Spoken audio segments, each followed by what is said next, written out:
విశ్వాసులు ఉన్నారు, ఈ లోకంలో అనేకులు ఉన్నారు. మరణించక మునిపే నేను యేసయ్యకు నా హృదయాన్ని ఇవ్వాలని చెప్పేసి, నేను చావక మునిపే యేసయ్యకు హృదయాన్ని ఇవ్వాలని చెప్పేసి చాలా మంది గ్రహించలేక పోతూ ఉంటారు. కానీ ఈ యొక్క ప్రధాని చాక మునిపే మీరు రండి, వచ్చి నా కుమారుని మీరు రక్షించండి అని చెప్పేసి ఆయన పరిగెత్తుకొని మరి దేవుని సన్నిధికి వచ్చినట్లు మనం చూస్తున్నాం. ప్రేమించబడారా, యేసుని గురించి ఆయన విడవక వెతుటకు మొదలు పెట్టి ఎప్పుడైతే ఆయన వెతికాడో, వెతికిన వెంటనే ఆయన ముందు సాగిలపడి ఆయన అడుగుతున్నట్టు మనం చూస్తున్నాం. అనేక సమయాలలో మనకు శ్రమలు వచ్చినప్పుడు మనము దేని వెతుకుతామండి? యేసయ్యను వెతకమండి.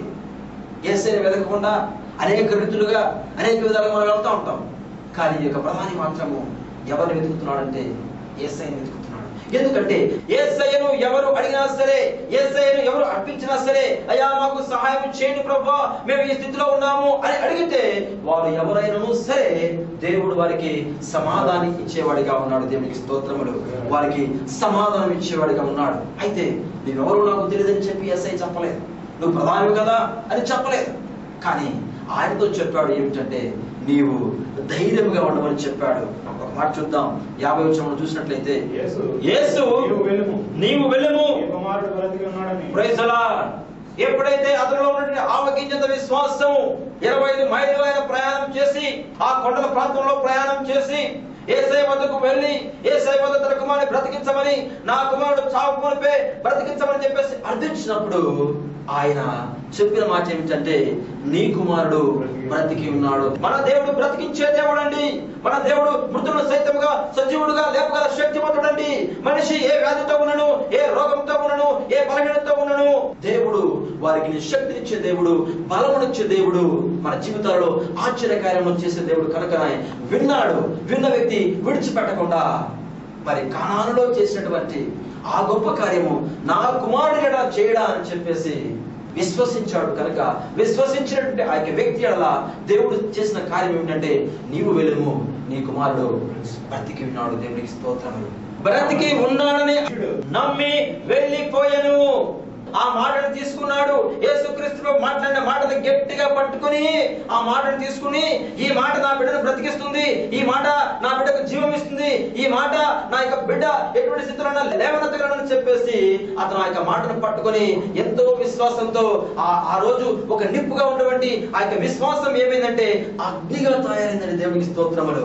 ఆవగింత విశ్వాసం ఏ విధంగా చెట్టయిందో, నిప్పుగా ఉన్నటువంటి ఆ యొక్క విశ్వాసము భయంకరమైన అగ్ని అయి అతనిలో తన యొక్క విశ్వాసం రగులుతూ ఈ మాట వలన నా కుమారుడు బ్రతుకుతాడు అని చెప్పి అతను ప్రయాణమై వెళ్తున్నట్లు మనం చూస్తున్నాం. ప్రేమించవలరా, ఈ రోజు మనం గమనించినట్లయితే అనేకులు అనేక విధాలుగా వాక్యం వింటుంటారు. కానీ విశ్వాసం నుంచి ఆ యొక్క జీవము వాక్యము పట్టుకొని ఈ వాక్యము నా జీవితంలో కార్యం చేస్తుందని చెప్పేసి ఎవరు నిబ్బరము కలిగి ఉండలేకపోతున్నారండి. ఎందుకంటే విశ్వాసం నుంచి వాడు కలవరపడు. దేవునికి స్తోత్రములు. అది అవుతుందో కాదో అన్న ఉద్దేశం వాడు కలిగి ఉన్నాడు. వాక్యం సెలవిస్తుంది, దేవుని విశ్వసించేవాడు కలవరపడు, వాడి జీవితంలో కలవరం ఉండదు. ఈ యొక్క ప్రధానిలో కలవరం లేదు. కారణం ఏమిటంటే యేసు మాటలో జీవం ఉన్నది. దేవునికి స్తోత్రములు. యేసు క్రీస్తు మాటలో జీవం ఉన్నది అని చెప్పేసి ఆ జీవము నా కుమారుడికి ఉజ్జీవం ఇస్తుందని చెప్పేసి ఆ మాటను పట్టుకొని బయలుదేరి వెళ్ళాడు. ప్రేమించవలరా, వెళ్ళను రాయబడినది కానీ అవుతుందా కాదా ప్రభువా నువ్వు రా అని మళ్ళీ పిలవలేదు, పట్టుకున్నాడు.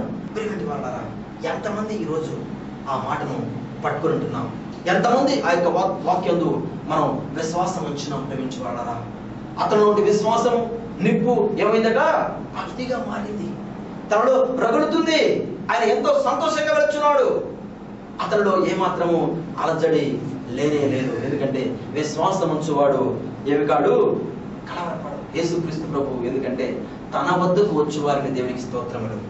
ఎవరైతే తన వద్దకు వస్తారో, ఎవరైతే ఆయన ఆశ్రయిస్తారో, ఎవరైతే ఆయన వద్ద అబ్బా తండ్రి అని మొరపెట్టుకుంటాడో వారిని ఏమాత్రము విడిచిపెట్టే దేవుడు కానే కాదండి. వాక్యం సెలవిస్తున్నది. యోహాను సువార్త 6వ అధ్యాయము 37వ వచనం మనం గమనించినట్లయితే, నా యొద్దకు వచ్చి వారిని నేను ఎంత మాత్రము త్రోసివేయను. ఎవరిని త్రోసివేయడండి, వారిని ఎవరిని అయినా త్రోసివేయడు. కారణం ఏంటంటే ఆయన జాలిగల దేవుడు. నా ప్రియ సహోదరుడా, నువ్వు ఏమిటి శ్రమలో ఉన్నావు? వాక్యం ఉంటున్నా ప్రియ సహోదరి సహోదరుడా, నువ్వు ఏ శ్రమలో ఉన్నావు, ఏ బలహీనతో ఉన్నావు, ఏ బాధలో ఉంటున్నావు? అంటున్నావు. అయితే యేసయ్య నేను దర్శించుటకు సిద్ధంగా ఉన్నాడు. ఆ యొక్క శతాధిపతి యేసుక్రీస్తు ప్రభు వద్దకు వచ్చినప్పుడు, ప్రభువా నా కుమారుడు సావసిద్ధమై ఉన్నాడని చెప్పినప్పుడు, నీ కుమారుడు బ్రతికి ఉన్నాడని చెప్పినప్పుడు ఆ మాటను తీసుకుని వెళ్ళిపోయినట్లు మనం చూస్తుంటున్నాం. వాక్యం ఇచ్చిన మనము కూడా ఆ మాట యందు, ఆ వాక్యం యందు విశ్వాసం ఇచ్చినట్లయితే ఆయన ఎవరిని త్రోసివేసేవాడు కాదు. కారణం ఏంటంటే తన వాక్కు చేత వారిని బ్రతికించేవాడు. దేవునికి స్తోత్రములు. మనకు తెలుసు కదండి, ఆ రోజు మరి కీర్తనలు 107వ అధ్యాయము 20వ వచనంలో గమనించినట్లయితే చూడండి, ఆయన ఎంత గొప్ప ఆశ్చర్యకార్యములు చేయవాడో. ఆయన తన వాక్కును పంపి వారిని, దేవునికి స్తోత్రములు, ఆయన తన వాక్కును ఎవరితో పంపుతున్నాడు? తన వాక్కును ఆ ప్రధానితో పంపుతున్నాడండి. తన వాక్కును వెళ్ళము నీ కుమారుడు బ్రతికి ఉన్నాడని చెప్పినప్పుడు ఆ మాటను గట్టిగా పట్టుకున్నాడు. ఆ వాక్కు ఎవరితో ప్రయాణం అవుతుంది? ఆ ప్రధాన యాజకుడితో ప్రయాణం అవుతూ పోతుంది. ఆయన ఎక్కడైతే ఆగాడో రాత్రికాలంలో ప్రయాణం చేయాలి, కొండలో ప్రయాణం చేయాలి, గృహంలో గుండా ప్రయాణం చేయాలండి. ఎక్కడి నుంచి రావాలంటే కపెర్నహూము నుంచి, గలిలయ నుండి కపెర్నహూముకు రావాలంటే. అయితే ఈ వ్యక్తి గమనించినట్లయితే అతను బయలుదేరి వెళ్తున్నాడు, కానీ వెళ్తున్న సమయంలో ఆ వాక్కును పట్టుకున్నాడు. ఎందుకంటే వాక్యం ఏమి సెలవిస్తున్నది? ఆయన తన వాక్కును పంపి ఏం చేస్తున్నాడా? వారిని బాగు చేసెను. ఆయన వారు పడిన గుంటలో నుండి వారిని ఎవరైతే ఈ లోకమనే గుంటలో ఉన్నారో వారిని ఏం చేస్తాడు? దేవుడు విడిపించుటకు సమర్థుడు. వాక్యం ఉంటున్న యొక్క ప్రియ సహోదరుడా, సహోదరి, నువ్వు ఎవరైనా సరే నువ్వు అడిగినట్లయితే ఈ సమయంలో దేవుడు నీకు ఇచ్చుటకు సిద్ధంగా ఉన్నాడు. ఎవరిని ఆయన త్రోసివేసే దేవుడు కాదు. ఎవరిని మరి మీరు వెళ్ళిపోండి, మీరు నా వారు కాదు అని చెప్పేవాడు కాదు. ఎందుకంటే యేసుక్రీస్తు ప్రభు అందరికీ దేవుడు, సమస్త ప్రజలు ఆయన బిడ్డలే. కనుక నా యొక్క ప్రియ సహోదరుడా, సహోదరి, వాక్యం ఇచ్చిన నీవు ఆయన వద్దకు వచ్చినట్లయితే ఈనాడు నువ్వు ఏం చూస్తావు? కార్యాన్ని చూస్తావు. ఆయన త్రోసివేయడు. ఒకవేళ నువ్వు రక్షణ గురించి నువ్వు అడుగుతున్నట్లయితే, ప్రభువా నా యొక్క పాప జీవితంలో నన్ను విడిపించని నువ్వు అడిగినట్లయితే ఆయన నీకు రక్షించుటకు సిద్ధంగా ఉన్నాడు. నీ జీవితంలో ఆయనకు స్వస్థతనిస్తాడు. ఎందుకంటే ఆనాడు మనం గమనించినట్లయితే లూకా సువార్త 18వ అధ్యాయం 41వ వచనంలో 42వ వచనంలో మనం గమనించినట్లయితే ఇక్కడ ఒక అద్భుతమైనటువంటి కార్యాన్ని యేసుక్రీస్తు ప్రభు చేసినట్లు మనం చూస్తున్నాం. ప్రేమించువారా, యేసు చూపు పొందుము, నీ విశ్వాసం నిన్ను స్వస్థపరచనని వారితో చెప్పను. దేవునికి స్తోత్రములు. ఇక్కడ మనం గమనించినట్లయితే ఆయన ఎరుకో పట్టణము నాకు సమీపించినప్పుడు ఒక గుడ్డివాడు త్రోవ పక్కన కూర్చుండి భిక్ష అడుగుతూ ఉన్నాడండి. యేసుక్రీస్తు పాటు వస్తున్నాడని చెప్పి, ఎవరయ్యా వచ్చున్నదంటే, అయ్యా యేసుక్రీస్తు మార్గం